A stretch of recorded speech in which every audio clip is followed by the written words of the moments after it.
Ladies and gentlemen, boys and girls, children of all ages, welcome to Unleash This Book Reviews, where me, Dean Warnitis, talks to you, the YouTube viewer, about cool books that I've recently read. Most of the time I do, classical literature or like cool new contemporary fiction that's come out, stuff like that. Today I'm talking to you about what I've most recently read, which is Adolfo Bioy Casares' The Invention of Morel. And if I was a native Spanish speaker, that would have sounded way cooler coming out of my mouth. So, The Invention of Morel was published in 1941 and, received a lot of claim and credit at the time for being one of the best works in plot that had been released in a long time, and I'll get to that in detail in a little bit. But first I wanted to mention that Casares was, longtime friends with Jorge Luis Borges, which I hope I'm pronouncing that right.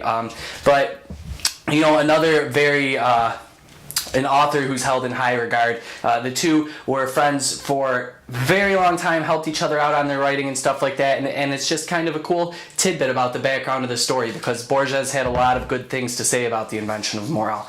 And for a quick kind of plot synopsis without ruining anything really, the story revolves around a fugitive who lands on an island after escaping, and he believes the island to be deserted. But after being there for a while, suddenly some tourists show up, and he hides and doesn't want to get discovered because he doesn't want to be given back to the feds or whatever at the time,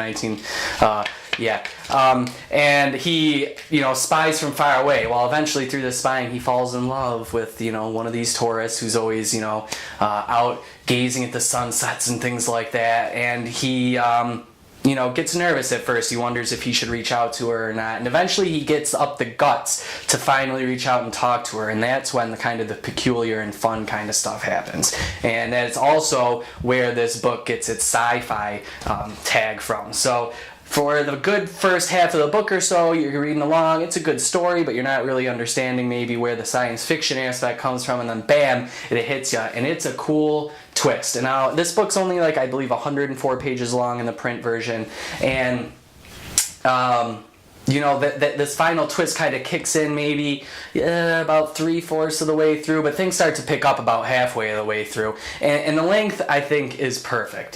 Long stories have their niche where they're supposed to be, and I could see this book being stretched out into a full-length novel like that, and I'm glad it didn't, because it hits you with a few punches where you're like, oh wow, cool, and doesn't drag along, doesn't pull those out any longer than they should, doesn't take advantage of them, and the thing wraps up swiftly. And I believe that's a big part of why a lot of people consider this such a great work of using plot in stories. Now, the reason why that's such a big aspect of that, I'm sure a lot of people, I was one of them, kind of wondering, plot's been around forever, why is this story well known for its plot?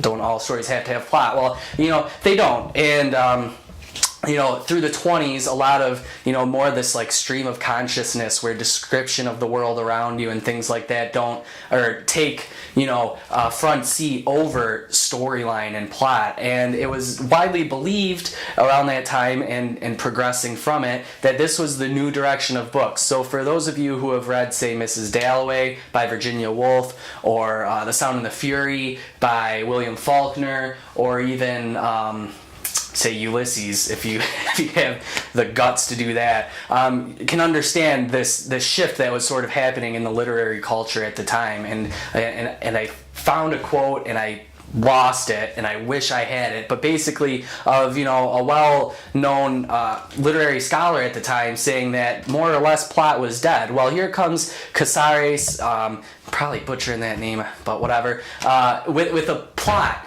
a story just all plot. Everything has to do, everything revolves, the character development and everything like that surrounds a really well-written plot. And up to this point, plot had seemed to have kind of fallen towards the wayside into, say, pulp magazines and things like that. And finally here we have a work from a really good literary author showing the world that, hey, plot's not dead yet. And this kind of catapulted that aspect of writing back into prominence, at least from my internet research. That's what I've learned.